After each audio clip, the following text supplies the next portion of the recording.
आपका पेपर कब है बेटा?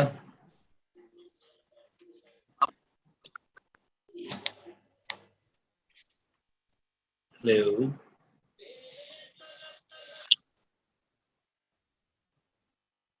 आवाज आ रही है मेरी आप तक? Yes sir. जो ओके ओके, मैंने कहा आपका पेपर कब है? सर अभी सब्जेक्ट का डेट शीट उन्होंने हमें भेजी नहीं, सीआर को पता होगा। क्या ही बात है आप लोगों की। चले, T/304 है ना आपका कोर्स नंबर? इस ग्रुप पे यार वो कर देना आप, CR अगर सुन रहे हो। 7 का मतलब है कि आज 29 है, Friday Friday, next, next Friday. Not coming Friday but next Friday. Okay, still you have a time. और पहला पेपर कब है आपका? Monday मंडे को को। सर। किस चीज का है? ये आप फिजिक्स में पढ़ रहे हैं कि मैथ डिपार्टमेंट में पढ़ रहे हैं ये पेपर? Physics department. ठीक, बाद औकात मैथ का कुछ पेपर है वो फिजिक्स वाले पढ़ते हैं, लेकिन पढ़ते हैं मैथ डिपार्टमेंट में। ओके यार, अच्छा आप स्टूडेंट पता नहीं कितने आ गए हैं।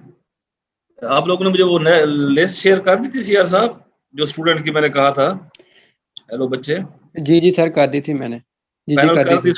स्टूडेंट ने देख ली अपने व्हाट्सएप ग्रुप में और कंफर्म कर ली? जी सर देख। जी हाँ, सर। उनको बेटा व्हाट्सएप ग्रुप में भेज दें और वो कंफर्म कर दे ताकि है नाम शाम। एनीवेज, तो लास्ट टाइम हम आपके जिम्मे एक असाइनमेंट लगाई थी है, तो बेसिकली हम कर रहे थे स्टोक्स थ्योरम। उसकी बता थी स्टोक्स थ्योरम है क्या। बेसिकली हम ये करते हैं कि यही इक्वेशन बता के जान छुड़ा लेते हैं। ठीक है, यही कुछ बताया कि line integral of vector field is equal to the surface integral of curl of that vector field. आप भी इस पे खुश हो जाते हैं, हम भी खुश हो जाते हैं, और इस तरह हम कोर्स भी काफी पढ़ा लेते हैं, क्योंकि इस पे टाइम नहीं लगाते। मेरा मकसद ये था कि आप लोगों को पता चले कि ये स्टोक्स थ्योरम आता कहाँ से है। ठीक है, इससे हम थोड़ा कोर्स तो हमारा कवर कम हुआ है, लेकिन आई होप कि आपको समझ आ गई है कैसे सॉल्व करते हैं। In spite of understanding Stokes theorem, इसको प्रूव कैसे करते हैं, इसमें काफी चीजें आई, कुछ मैथ था। आपने ये रेक्टेंगल ली, इसमें कैसे कैलकुलेट करते हैं साइड 1 साइड 2, तो ये बेसिकली वो टूल्स हैं, स्केल्स हैं जो आपको चाहिए हैं। बेसिकली जो हम ये कर रहे हैं अभी, ये वो चीजें हैं जो हमारे नेक्स्ट कमिंग लेक्चर में हम फिर इनको अप्लाई करेंगे। ठीक है, अप्लाई करेंगे इनको। अभी ये हम टूल बॉक्स इकट्ठा कर रहे हैं। टूल बॉक्स का मतलब औजार इकट्ठे कर रहे हैं ताकि आगे जाके हम स्मूथली इनको अप्लाई कर लें। और ऐसा नहीं होगा कि आगे जब ये आएगा स्टोक्स थ्योरम या जो भी थ्योरम आगे, अब हमने डाइवर्जेंस थ्योरम पढ़ना है, ये आए फिर मुझे रुकना पड़े, नहीं नहीं नहीं यार ये ऐसे होता है ऐसे होता है। तो once we have gone through it, then we will just apply it. ठीक है, हम दोबारा फिर इसमें नहीं जाएंगे। तो मैंने ये असाइनमेंट दी थी, ये आपने प्रूव करना था और इसको प्रूव करना था डेफिनेटली। फिर ये प्रॉब्लम भी दिए थे आपको, है प्रॉब्लम भी थे ना? हेलो, जी ये भी सर आपने प्रॉब्लम भी थे। ये आपने अगर कर लिए ठीक है। मुझे मेरा ख्याल है किसी लड़के ने भेजे, और उसने क्या भेजा सोल्यूशन मुझे, उसने वो भेजा जो इंटरनेट पे अवेलेबल है, इसी ग्रिफिथ का छोटा सा मैनुअल, जिसमें वो डायरेक्ट रिजल्ट लिखे हुए थे। उसने इंडिविजुअल अपने व्हाट्सएप से भेजा। तो मेरा कहने का मतलब है वैसा नहीं है बेटा। जैसे मैंने एक राड के लिए आपको कितने लेक्चर लिए आपको सब समझाने के लिए कि कैसे वो वेरी करता है, उसने सिर्फ 3 लाइनों का 4 लाइनों का जो इंटरनेट पे ग्रिफिथ का मैनुअल अवेलेबल है, जो कि उसने डायरेक्ट लिखा हुआ है जवाब, उन्होंने मुझे वो भेज दिए। मैं ये नहीं चाहता। ओके, इस एग्जाम में चल जाएंगे शायद, क्योंकि ऑनलाइन एग्जाम है, न्यूमेरिकल हम नहीं दे सकते बड़े। लेकिन वो तरीका ठीक नहीं था जो आपको कहा गया था कि आपको समझ आनी चाहिए आप क्या कर रहे हैं। कॉपी पेस्ट तो मैं जिम्मे लगा दूं आपके, हाँ बेटा ये पहले 3 चैप्टर मिड में है, 5 चैप्टर फाइनल में है, पढ़ते रहो, एमसीक्यूज आने हैं जहां से मैं बनाऊंगा। तो अगर मकसद ये होता कि एमसीक्यूज की तैयारी करानी है, मैं कोई एमसीक्यू की किताब आपको दे देता 100-200 पेज वाली, चलो भी याद करो जी। ये कूलम लॉ के एमसीक्यूज हैं, ये अपना इलेक्ट्रिक फील्ड के हैं, ये गाजेस लॉ के हैं, ये स्टोक्स थ्योरम के हैं, ये एटसेट्रा एटसेट्रा।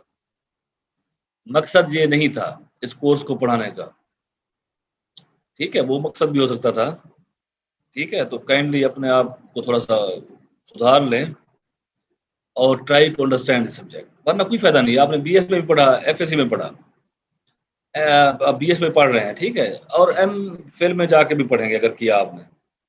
लेकिन यही जो बेसिक कंसेप्ट है ये अगर आपको नहीं आएंगे तो फिर आप फिर नए सिरे से नया रट्टा और फिर वहीं पे आके रुक जाएंगे। एनीवेज चलें जी, तो हमने कहा ये आपकी असाइनमेंट है, तो इसको मैंने वैसे ही खुद भी किया था, तो मैंने वो पेज लगा दिए, होपफुली आपने कर लिया होगा। देयर वाज नथिंग डिफिकल्ट, वही चीज़ें मैंने यहाँ पे लगा दी हैं, जस्ट आपको सिर्फ ये करने के लिए।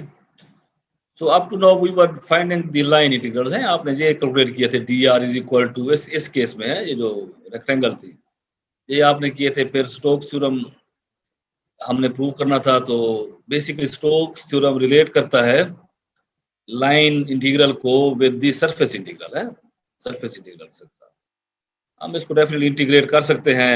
dx dy एरिया ही हमारे पास है, उसका z कंपोनेंट और ये सारा कुछ हम कर सकते हैं। लेकिन हमने लिया था एक स्मॉल लूप है, जब मैं जो बात करने जा रहा हूँ वो हमने लिया था एक स्मॉल लूप, इसका आपने कैलकुलेट किया था। इसको हमने कहा था कि we can not divide it further, हम इसको मजीद तकसीम नहीं कर सकते, इतना छोटा लूप हमारे पास रेक्टेंगल है।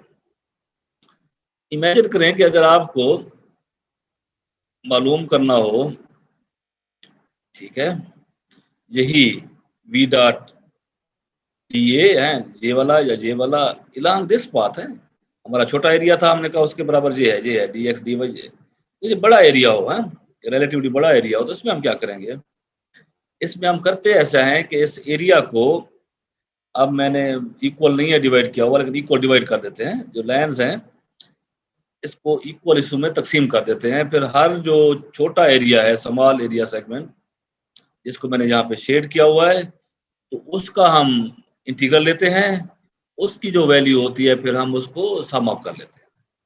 दूसरे लफ्जों में तो हम इसको छोटे छोटे पैचेज में तकसीम कर लेते हैं, ठीक है, dx dy उनके जो लेंथ और हाइट है, उनका एरिया dx dy हो जाता है, तो फिर हम इसको इंटीग्रेट कर सकते हैं टोटल एरिया निकालने के लिए। इंटीग्रेशन क्या है, बेसिकली सम है, sum of this plus sum of this plus sum of all the stuff है। लेकिन अब इसमें एक मजे की बात है या आसानी की बात है, इमेजिन करें कि मैं एरिया ले रहा हूं, तो उसका कोई ना कोई बाउंड्री है, तो बाउंड्री, इसका मतलब अगर इस एरिया की बाउंड्री है तो जो अंदर ये एरियाज है इनकी भी कोई बाउंड्री होगी कि नहीं होगी, होगी ना। अब मैं जब देखता हूं, जब मैं फॉर एग्जाम्पल किसी भी डायरेक्शन में लेता हूं किसी भी स्क्वायर का, फॉर एग्जाम्पल जहां से ये वाला जो स्क्वायर है, ये वाला जो अंदर है, इसमें इसकी वजह से जो एरो हैं जो ऐसे जा रहे हैं, जब मैं इसके साथ वाले एरिया का वही बाउंड्री लेता हूं, इसी को फॉलो करते हुए, क्लॉकवाइज है काउंटर क्लॉकवाइज है बेटा, ये जो बाउंड्री बनी हुई आउटर बाउंड्री, जो आउटर बाउंड्री है क्लॉकवाइज है कि काउंटर क्लॉकवाइज है? हेलो, ये बाउंड्री क्या है सरफेस एरिया की, जो रेड एरोज नजर आ रहे हैं आपको, क्लॉकवाइज है कि काउंटर क्लॉकवाइज है? Can you listen me? Hello, counter clockwise है सर, काउंटर क्लॉकवाइज है, तो इधर भी काउंटर क्लॉकवाइज है बेटा। क्लॉकवाइज होती है जैसे क्लॉक घूमता है, अगर घर में कुछ सुई लगा हुआ है वो सुइयों वाला क्लॉक, क्लॉकवाइज डायरेक्शन होती है जैसे क्लॉक की सुई घूमती है, सेकंड वाली, मिनट वाली, आवर वाली, और एंटी क्लॉकवाइज होता है उसके मुखालिफ जो घूमती है, ठीक है। तो इसका मतलब अगर आउटर बाउंड्री पे ये जो उनका जो बाउंड्री है, आउटर बाउंड्री, अगर वो एंटी क्लॉकवाइज है, तो जो अंदर के स्मॉल पैचेस हैं, स्मॉल एरियाज हैं, इनमें भी क्या होगा, जो इनकी बाउंड्री होगी उसमें भी उसकी डायरेक्शन क्या होगी, काउंटर क्लॉकवाइज, ठीक हो गया। अब काउंटर क्लॉकवाइज मैं कहता हूँ एक स्क्वायर ये ले लें, एक इसके साथ वाला ले लें, एक इसके इधर वाला ले लें, हैं? अगर आप इसको ले अंदर वाले को, ये जो ब्लू लाइन मैंने दी हुई है, ये कैसे घूमेगा, ऐसे ऐसे ऐसे ऐसे, ठीक हो गया, क्लियर बेटा? तो यस नो करते रहा करो, अगर समझ में आ रही है। Yes, नहीं आ sir. रही तो फिर ठीक है। Yes, sir. इसमें जो इसका साथ वाला है, Yes. इसमें कैसे काउंटर क्लॉकवाइज होगा? ऐसे जाएगा एरो, ऐसे जाएगा, ऐसे जाएगा, ऐसे जाएगा, ऐसे जो रेड लगा हुआ ऐसे होगा कि नहीं होगा? तो इसका मतलब है ये Yes, जो sir. बाउंड्री है जे और जे, ब्लू और रेड आपस में कैंसिल हो जाएंगे कि नहीं हो जाएंगे? ये इस डायरेक्शन में है, ये इस डायरेक्शन में, अपोजिट डायरेक्शन में है, ठीक है। अगर दो Yes, वेक्टर sir. इक्वल हूं और अपोजिट डायरेक्शन है तो वो क्या होते हैं? जीरो हो जाता है उनका रिजल्ट है। इसी तरह अगर इसको मैं लूं, इसमें क्या होगा? काउंटर क्लॉकवाइज इधर जाएगा, इधर जाएगा, इधर जाएगा, फिर रेड जो ऐसे आएगा, तो ये वाली बाउंड्री भी कैंसिल हो जाएगी है क्यों इसके साथ। इसी तरह साथ वाला ये पेज पे लूं, ऐसे जाएगा, ऐसे जाएगा, इधर आके ये इधर है, साथ वाले का डायरेक्शन ये है, बाउंड्री की या उसकी ओरिएंटेशन ये कैंसिल हो जाएगा। इसी तरह मैं नीचे वाला लूं, अगर इसको ऐसे जाएगा एरो, ऐसे जाएगा, ऐसे, देखो यहाँ पे ये इसको कैंसिल कर देगा। इसका मतलब है जितने भी ये एरियाज हैं, जो इनकी जो बाउंड्रीज हैं, वो एक दूसरे को कैंसिल करती जाएंगी और at the end of the day हम कहाँ क्या चीज बच जाएगी? सिर्फ आउटर बाउंड्री बच जाएगी। तो समझ आई मेरी बात? करनी जाएगी। Hello, at the end of Yes, sir. Doing all this क्या बनेगा हमारे पास? ये Yes, सिर्फ sir. आउटर बाउंड्री बच जाएगी। सारे जो ये जो बाउंड्रीज हैं ये एक दूसरे को कैंसिल कर देंगे, ठीक है। तो इसको मैंने थोड़ा सा बेहतर दिखाया हुआ है। कहाँ दिखाया हुआ है? यहाँ पे दिखाया हुआ है कि ये देखें, फॉर एग्जांपल आपका जो बाउंड्री पे है वो उसकी डायरेक्शन ओरिएंटेशन ये है, तो इसको देखें मैंने उसको छोटे छोटे ब्लॉक में तकसीम कर दिया है। तो इसमें देखो ऐसे जाएंगे, इधर से देखते हैं ऐसे जाएंगे हैं, फिर ऐसे जाएंगे, ऐसे। अब देखो जो साथ वाली बाउंड्री है, इधर आ जाओ, तो ये देखो ये इधर, ये कैंसिल कर देंगे, ये इधर, ये कैंसिल कर देंगे। ये एट द एंड आपके पास क्या बचेगी? सिर्फ आउटर बाउंड्री बचेगी। क्लियर बेटा? जो आउटर कर्व थी, जो आउटर उसका लाइन थी है, उसका कंट्रीब्यूशन बन जाएगा, ठीक है। इसमें बस सारा कुछ यही समझाने की कोशिश की गई है, नथिंग मोर नथिंग लेस। तो हमने कहा है जो V डॉट dr है, that will be equal to total area जो आपके पास जितना भी था, ये था, that will be equal to curl of V dot dA। तो बेसिकली स्टोक थ्योरम क्या करता है? रिलेट्स द लाइन इंटीग्रल है, close path integral with the area, उस बाउंड्री के अंदर जितना एरिया है, ठीक है। तो अब जब भी स्टोक थ्योरम अप्लाई करना पड़ेगा, पहले ये देखना होगा कि हमने कहाँ पे अप्लाई हम कर सकते हैं। अगर कर रहे हैं तो क्यों कर रहे हैं? हमारे मसले कम कर रहा है या बढ़ा रहा है? बाज़ औक़ात हम बगैर सोचे समझे हमें अच्छा स्टोक थ्योरम अप्लाई कर देते हैं। स्टोक थ्योरम बाज़ औक़ात सिंपल प्रॉब्लम को कॉम्प्लिकेट कर देता है, ठीक है। वो पूछ रहा होता है लाइन इंटीग्रल, आप पहले जाते हो सरफेस इंटीग्रल कैलकुलेट करते हो, सरफेस से फिर कहते हो उल्टा, अब जी ये लाइन के बराबर है, हालांकि उसका जवाब बाज़ औक़ात सिंपल लाइन इंटीग्रल में भी होता है। ये आप सीखेंगे जब आप न्यूमेरिकल करेंगे कि कहाँ पे आपने सरफेस से एरिया की तरफ आना है। बाज़ औक़ात होता है सरफेस एरिया दिया होता है, यूजुअली हमें लाइन इंटीग्रल से सरफेस की तरफ जाना होता है। एनीवेज, अच्छा इसके बाद एक और चीज है, एरिया को मैंने वेक्टर से ज़ाहिर किया हुआ है। वेक्टर, सरफेस एरिया क्या होता है? वेक्टर होता है, ठीक है। उसकी डायरेक्शन हम कैसे मालूम करते हैं एरिया की? वो सिंपल है। मेरे पास कोई ऐसी चीज जिससे मैं आपको पूछूं कि चलें जी, ये मेरे पास, आप सब लोगों के पास मोबाइल है एटलीस्ट है, आप मोबाइल की स्क्रीन आपकी तरफ है जो आप लेक्चर ले रहे हैं। तो अगर इसकी जो आउटर बाउंड्री है वो क्लॉकवाइज है, तो जो एरिया है उसका जो ये जो डायरेक्शन देखो ना, ये अब मैं कहता हूँ मेरा मोबाइल है, मैं स्क्रीन मेरी तरफ है, इसका सरफेस एरिया मेरी तरफ है, इसलिए मैं इसको देख सकता हूँ ना, जो भी इंफॉर्मेशन यहाँ पे आ रही है। ऐसे कर लूँ तो एरिया की डायरेक्शन चेंज हो गई, ऐसा ही है ना। तो एरिया की डायरेक्शन कैसे मालूम करते हैं अगर मुझे बाउंड्री की डायरेक्शन दी हुई हो? आपने राइट हैंड रूल पढ़ा था ना? राइट हैंड रूल पढ़ा हुआ है आप लोगों ने? Yes. Yes, sir. Yes, sir. ठीक है। इमेजिन करें कि ये जो फिगर बनी हुई है यहाँ पे, ये है, ये जो बाहर वाले एरो है उनकी डायरेक्शन आप देख रहे हैं ना, ये क्लॉकवाइज है। तो राइट हैंड रूल के मुताबिक जो ये एरिया है इसकी डायरेक्शन किस तरफ होगी? आप क्या करते हैं, एरोज की डायरेक्शन में अपनी उंगलियां उंगली ले जाते हैं डाउनवर्ड होगी सर। और इसको रैप करते हैं ऐसे, तो एरो क्या है, ये अंदर स्क्रीन के अंदर जा रहा है, ऐसा है कि नहीं है? हेलो, जी सर। स्क्रीन के अंदर जा रहा है। और इस यस केस सर, में डाउनवर्ड, इनवर्ड। इनवर्ड डाउनवर्ड नहीं है। और इस केस में कैसा है, जो ट्रायंगल, इसमें कैसे जा रहा है एरिया की डायरेक्शन क्या होगी? इसमें क्या होगी बेटा, ये जो छोटा एरिया है आउटवर्ड, आउटवर्ड सर। आपकी तरफ होगी, है आपकी तरफ है, आउट ऑफ स्क्रीन है, ऐसा ही है ना।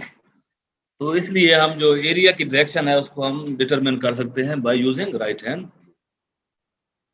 अच्छा, इसमें बेसिकली यही कुछ था। ये फिगर जो मैंने बनाई हुई है, ये जस्ट टू दिमाग में आता है कि ऐसे स्टूडेंट को सही समझ आएगी, फिर आता है नहीं चलो ऐसे भी आ सकती है। तो बेसिकली ये वही सारे चीजें आपको समझाने के लिए थी। मैं डिलीट नहीं करता चीजों को यूजली, मैं कहता हूँ चलो कोई आइडिया किसी को पे कर जाएगा।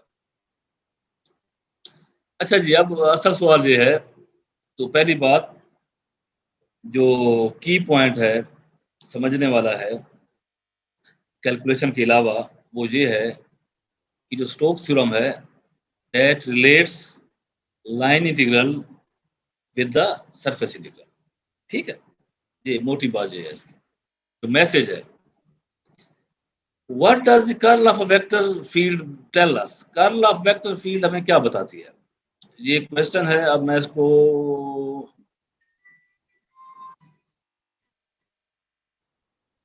क्वेश्चन इधर आ गया, आंसर उधर आ गया, इसको थोड़ा नीचे कर लेते हैं।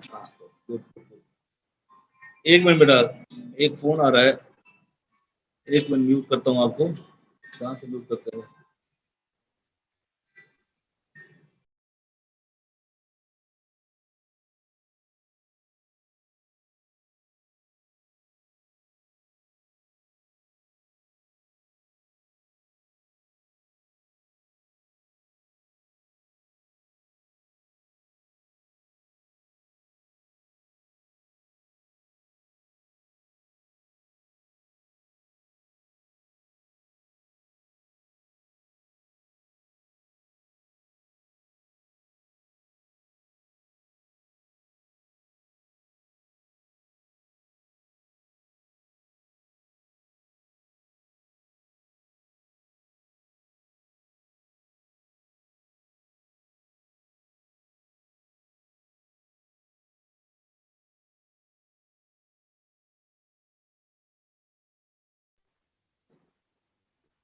I am back.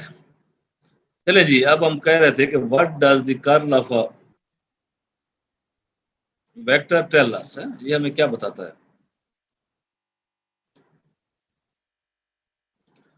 चले जी, it tells us about the amount of rotation है। अब अगर curl of anything is equal to 0, उसका क्या मतलब होगा बेटा?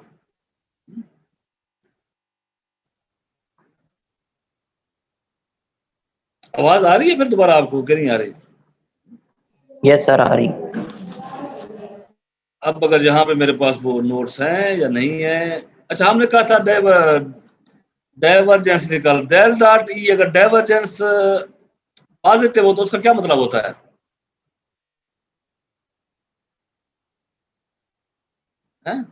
डाइवर्जेंस हमने डेल डॉट ई निकाला था, मेरे पास वो नोट्स नहीं है। चलो वो आपके काम है, मैं इसको बताता हूँ सिर्फ। जो कार्ल हमें बताती है tales us about the amount of rotation, के रोटेशन कितनी है, किस स्पीड से हो रही है। Okay, if the curl of a vector field is non-zero, then the vector field must be rotating है। अगर कर्ल आप निकालें किसी वेक्टर फील्ड का और वो जीरो ना हो, इसका मतलब है जो वेक्टर फील्ड है वो वेक्टर फील्ड पानी का बहाव है, वो इलेक्ट्रिक फील्ड लाइंस हैं, वो मैग्नेटिक फील्ड है, वो कुछ भी है, तो वो क्या है, वो रोटेट कर रही है या rotating about some point, some fixed point. There must be close field line. Rotation का मतलब ये है कि फील्ड लाइन क्लोज होंगी, and we can use Stokes theorem to prove that. If we take two oppositely charge, positive और negative charge अगर हम लें, तो इलेक्ट्रिक फील्ड लाइन उनके दरमियान में कैसी होंगी, मोर और लेस ऐसी होंगी। ड्राइंग अच्छी नहीं बनी हुई है, ये पॉजिटिव चार्ज है, ये नेगेटिव चार्ज है, तो इलेक्ट्रिक फील्ड लाइंस कैसे होती हैं आपने देखी होंगी फिगर्स, ये ऐसे पॉजिटिव टू नेगेटिव है। पॉजिटिव होता है सोर्स चार्ज और इसको हम कहते हैं that is a sink charge. तो इलेक्ट्रिक फील्ड लाइंस हमेशा पॉजिटिव से नेगेटिव की तरफ मूव करती है।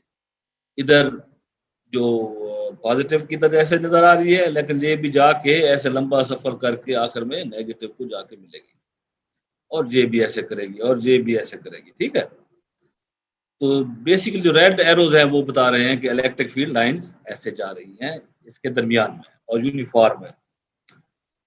ठीक है, अब ये इसका फायदा क्या इलेक्ट्रिक फील्ड लाइंस का, इससे क्या मुराद है हमारी? मेरे पास कोई पॉजिटिव चार्ज है दूसरा छोटा सा है, अगर मैं उसको यहाँ पे छोड़ूं तो वो नेगेटिव की तरफ जाएगा, किस पाथ को फॉलो करेगा? वो जो इलेक्ट्रिक फील्ड लाइंस है वो हमें ये भी बताती है। फॉर एग्जाम्पल, यहाँ पे अगर आप चार्ज पार्टिकल को छोड़ते हैं पॉजिटिव को, तो ये जो पॉजिटिव है उसको रिपेल करेगा, वो नेगेटिव की तरफ जाते हुए जो सफर करेगा, जो रास्ता अख्तियार करेगा, जो पाथ फॉलो करेगा, वो इलेक्ट्रिक फील्ड लाइन वाला करेगा, वो ऐसे जाएगा। अगर यहाँ पे छोड़ते हैं तो वो ऐसे जाएगा, अगर इधर दरमियान में इधर छोड़ते हैं तो वो ऐसे जाएगा, अगर इधर छोड़ते हैं तो वो ट्रेवल करते करते लंबा सफर करते करते ऐसे आएगा। तो basically electric field line tell us if we introduce a free charge in the electric field, then the charge will follow electric field lines, उस पाथ को वो फॉलो करेगा।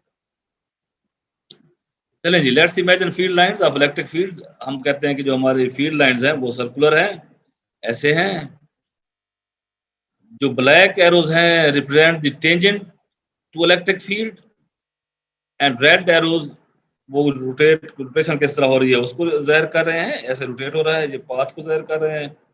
ब्लैक एरोज किस ज़ाहिर कर रहे हैं? Tangent to the electric field है। अब टेंजेंट से मुराद क्या है?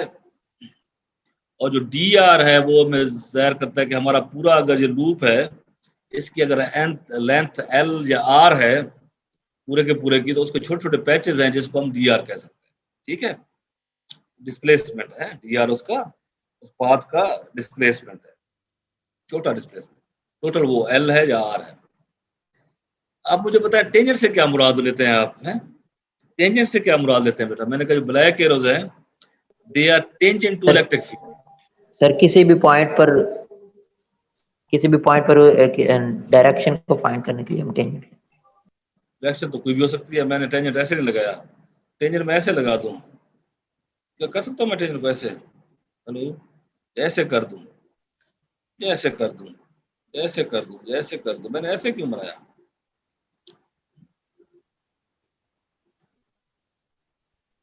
सर सर्कल को एक लाइन से पास करना, किसी भी लाइन से पास करना, उसको टेंजेंट कहते हैं। सर्कल का किसी भी लाइन से पास करना?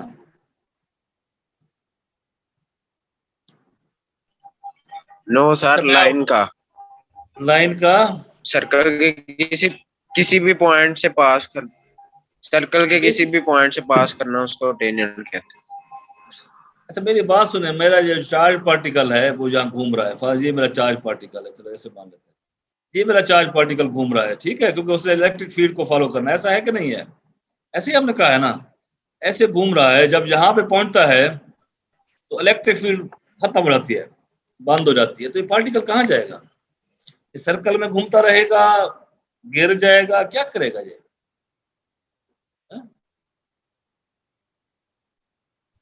सर घूमता रहेगा बेटा, यही मैं कहता हूँ, यही मसले हैं आप लोगों के साथ, यही मसले।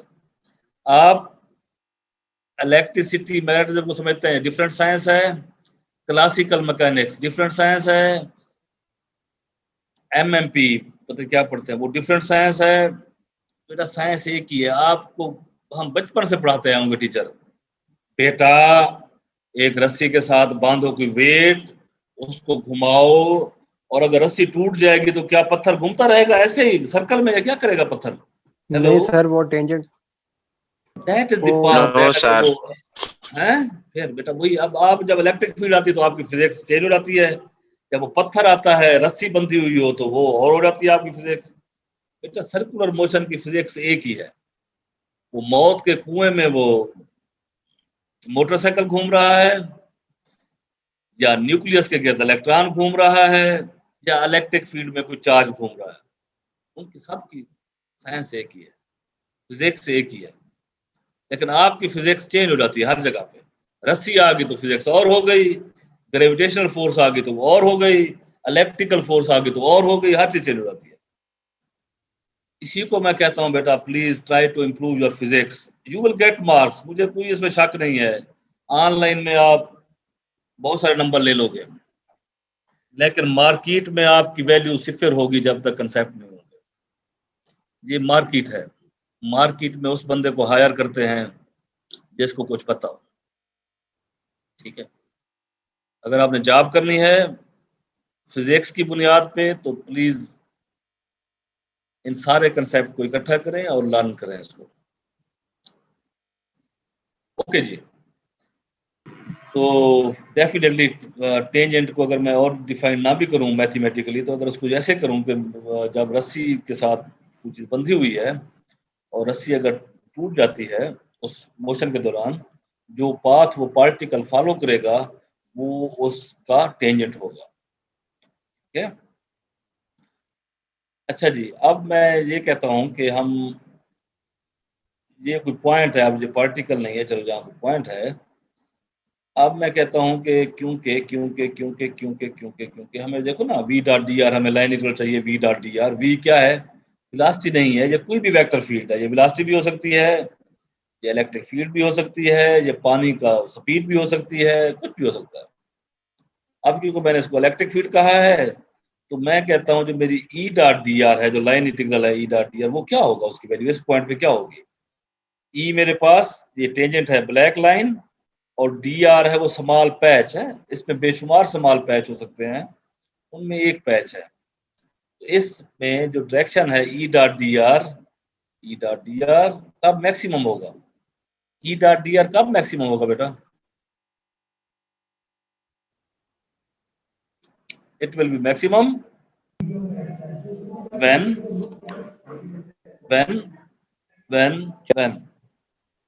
कब मैक्सिमम होगा ई डॉट है?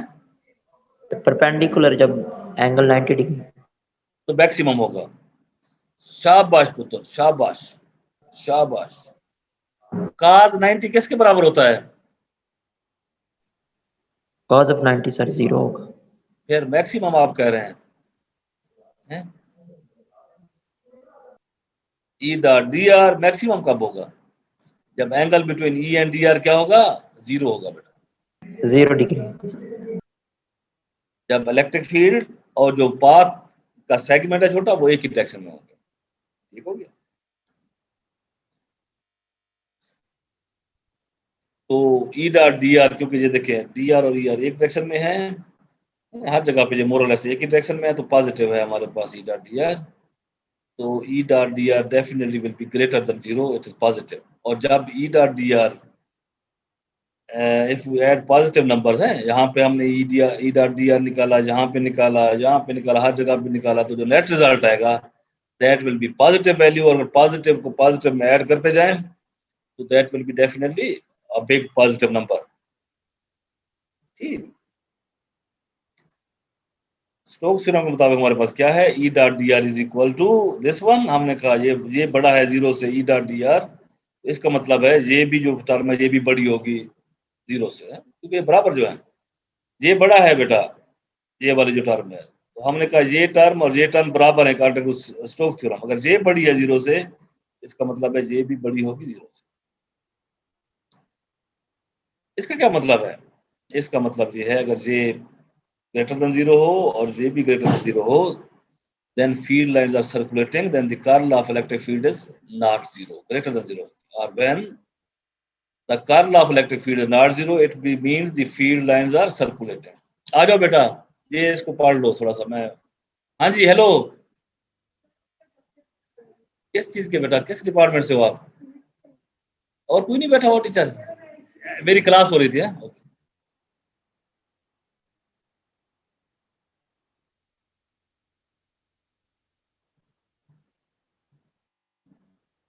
ओके बेटा, एनी क्वेश्चन? आवाज आ रही है कि नहीं आ रही? यस सर आ रही है सर। वो आपने बताया कि वो जो छोटा सा पैच है और एक डी आर, उसकी डायरेक्शन देख के बताना है कि इलेक्ट्रिक फील्ड के दरमियान में एंगल कौन सा। हाँ जी, ये देखो टेंजेंट टू इलेक्ट्रिक फील्ड ये वाली ब्लैक लाइन है, तो डी आर भी उसी के साथ ही मूव कर रहा है ना, पाथ में हर जगह पे डी आर मूव उसी तरह कर रहा है। इधर डी आर की डायरेक्शन क्या होगी इस पॉइंट पे, इसी लाइन की डायरेक्शन होगी डी आर की, और टेंजेंट की डायरेक्शन क्या होगी, वो भी मोर और लेस यही होगी। तो एंगल अगर 0 नहीं होगा तो tan 20 होगा, तो फिर भी पॉजिटिव होगी। ई डी आर cos 30 क्या होता है, cos 20 क्या होता है, cos 10 क्या होता है, cos 90 के बाद जाके वो डायरेक्शन रिवर्स होती है, साइन नेगेटिव होता है। ठीक है, सर्कल के हर पॉइंट पे सर एंगल यहाँ पे 0 ही होगा, 0 डिग्री होगा किसके दरमियान, यहाँ पे सर ये डी आर और इस स्मॉल पैच के दरमियान। Yes it should be 0, but अगर 0 नहीं भी है, अगर 30 है फॉर एग्जांपल, मैं कहता हूँ ये ऐसा नहीं है, तो ये मैं कहता हूँ पैच ऐसे जा रहा है तो टेंजेंट ऐसे है, अब ये एंगल क्या होगा 20 30, cos 30 क्या होता है पॉजिटिव, हमारी मतलब है पॉजिटिव हो, 0 हो या ना हो डज नॉट मैटर। मेरे पास कैलकुलेटर है, अगर मैं चेक करता हूँ, इसमें कोसाइन वाले फंक्शन है नहीं, आप चेक कर लो, ये मैंने अभी नेट से किया है तो इसमें अभी नहीं है, नेट से कर लो, ठीक है, ओके यस सर, ठीक है बेटा। हम सिर्फ ये कह रहे हैं अगर ई डॉट डी आर की वैल्यू ग्रेटर देन 0 है, ग्रेटर देन 0 है तो क्या होगा, अकॉर्डिंग टू स्टोक्स थ्योरम ये हो जाएगा, if the field lines are circulating then the curl of electric field is not 0। ठीक है, कर्ल अगर आप सर्कुलेट कर रही हैं इलेक्ट्रिक फील्ड लाइंस, तो इलेक्ट्रिक फील्ड का मतलब सर्कुल कर्ल हो रही है ना, कर्ल होने का मतलब क्या, वो 0 तो नहीं है, ग्रेटर देन 0 है, उसकी वैल्यू क्या है, दैट इज समथिंग एल्स। ठीक है, तो निशानी बेसिकली हमने कहा था कि हमने इलेक्ट्रिक फील्ड लाइंस के बारे में पढ़ा, इलेक्ट्रिक फील्ड क्या होती है, लेकिन हम मुतमैन नहीं हुए, अब हम चाह रहे हैं कि उसकी ज्योमेट्री को पढ़ें। तो ज्योमेट्री के लिए हमने डाइवर्जेंस थ्योरम पढ़ा, डाइवर्जेंस थ्योरम पढ़ा था कि अगर डेल डॉट ई या del dot V whatever is positive, उसका क्या मतलब होता है कि लाइन ऑफ जो फील्ड है जो भी है वो बाहर निकल रही है, पढ़ा था कि नहीं पढ़ा था। उसके बाद हमने कहा था अगर divergence of E is equal to negative, उसका क्या मतलब था, है जो इलेक्ट्रिक फील्ड लाइंस हैं वो क्या कर रही हैं, वो अंदर आ रही इनवर्ट आ रही है, अंदर आ रही है। ठीक है, तो हमने कहा था अगर del dot E is equal to 0, फिर क्या हो गया, फिर हमने कहा था लाइंस आर सर्कुलेटिंग कर रही हैं। तो इसका मतलब है डेल डॉट ई 0 है, डेल क्रॉस वी या जो ई डॉट डी आर है ये 0 नहीं है, ये पॉजिटिव है, इसका मतलब है वही बात सही हो गई कि लाइंस आर सर्कुलेटिंग, कर्ल है। ठीक है, ओके,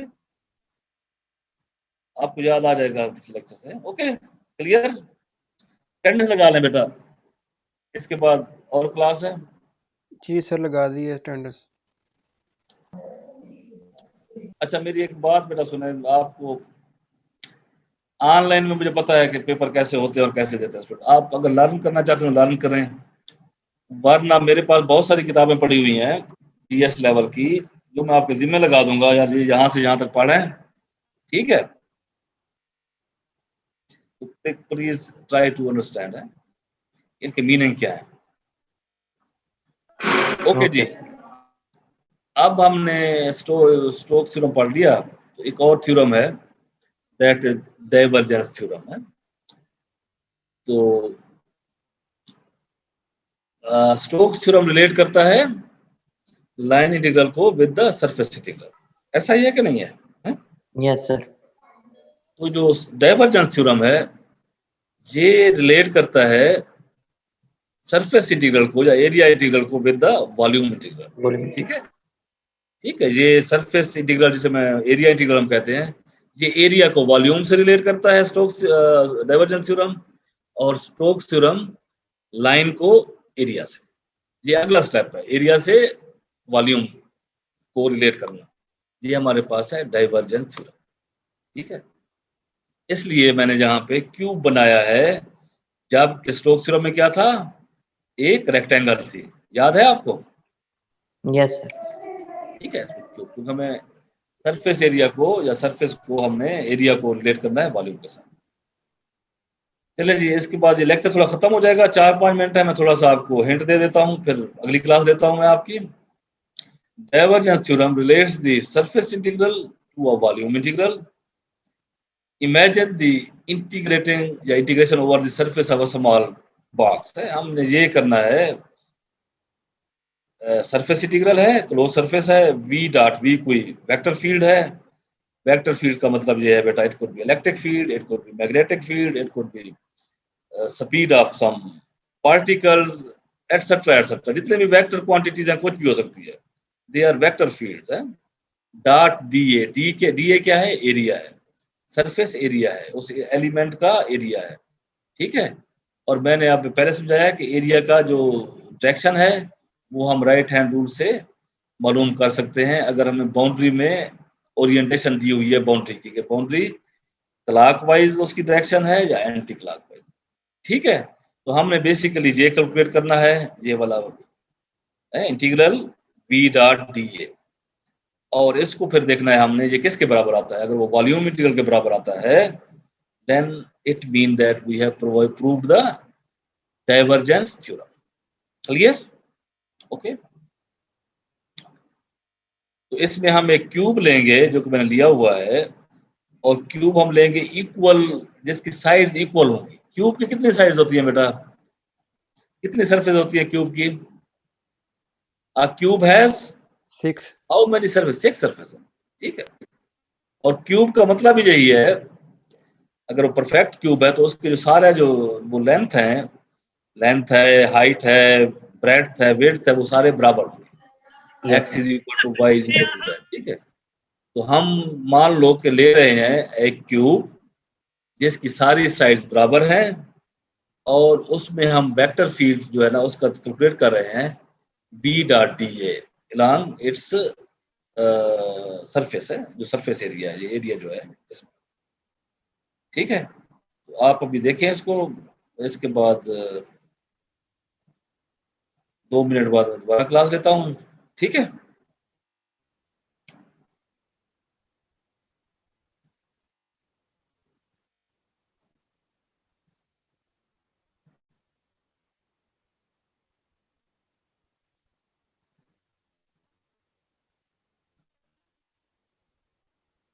चलिए बेटा 2 मिनट में ऐसे चल रहा है, अभी मैं दोबारा लॉग इन होता हूँ, ठीक है। आप रेडी हैं? Hello, Yes, sir. हाँ मैं यस सर 2 मिनट बाद दोबारा लॉग इन।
ओके जी, 2 मिनट, स्टूडेंट आ जाएं, अभी आ रहे हैं कुछ।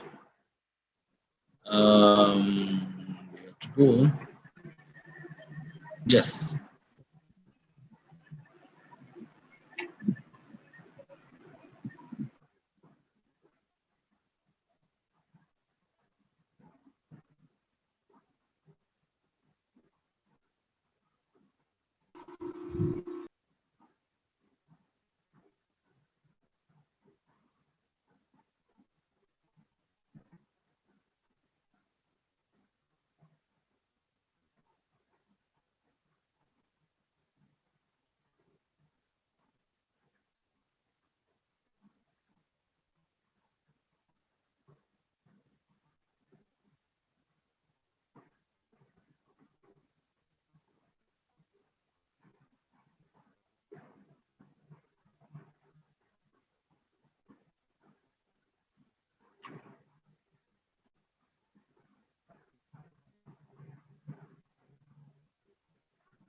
ओके जी, मेरा ख्याल है स्टूडेंट आ गए हैं बहुत सारे।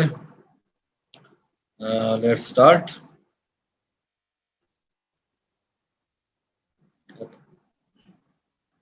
तो डाइवर्जेंस थ्योरम जो है वो रिलेट करता है सरफेस इंटीग्रल को वॉल्यूम इंटीग्रल के साथ। वो कैसे? तो हमने ये कैलकुलेट करना है सरफेस इंटीग्रल है, क्लोज सरफेस है जिसमें वेक्टर फील्ड v है और एरिया जो है वो d है। तो हमने कहा जो area d A points outside of the surface and it integrates over a small box. Outside कब करता है, इनसाइड कब करता है, हमने ये पता है। तो हम एक बॉक्स कंसीडर कर रहे हैं where x, y and z are, बाद में करेक्ट कर लूंगा, x, y and z axes are का हम शुरू कर रहे हैं। यूजुअली हम करते हैं चीजों को ओरिजिन से 0 0 0। हमने कहा नहीं नहीं, x y z इसकी यहाँ पे वैल्यू है ऑलरेडी है, just to make the thing easy. ठीक है, तो अब हमने कहा ये क्यूब है, तो इसमें सारी की सारी लेंथ बराबर है। देखो इसकी ये जो साइड है इसकी लेंथ है dx, ये जो साइड है इसकी लेंथ है dy, ये जो साइड है इसकी dz है। इसका मतलब है ये साइड dx है तो इसके अपोजिट ये वाली साइड भी dx है जो x एक्सिस में है, ये वाली भी dx है, ये वाली भी dx है। ये तिरछी लाइनें हैं, ये वाली ये भी dy है, ये भी dy है, ये भी dy है, ये भी dy है। और जितने ये वर्टिकल हैं ये dz dz, ये भी dz, ये भी। इसका मतलब ये होता है, ठीक है, जब हम कहते हैं dx is equal to dy is equal to dz, तो इसका मतलब ये है जो सारी की सारी लाइनें जैसे ये है और ये x एक्सिस के लॉन्ग है, they are equal to dx। Cube है ना, सारी लेंथ बराबर है। अच्छा जी, अगर हम देखें at the top surface of box the area of that surface is, इस जो सरफेस जो टॉप में है इसको भी मैं खत्म भी कर सकता हूँ, ये जो इसको ना पॉइंट करें, ये जो सरफेस है इसका एरिया क्या होगा बेटा? ये जो सरफेस है ऊपर वाली, ये वाली,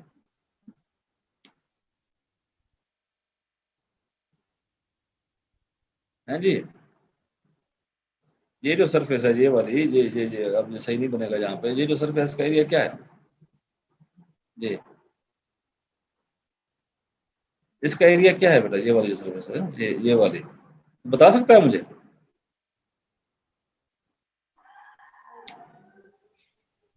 एरिया क्या होता है बेटा? सर तीनों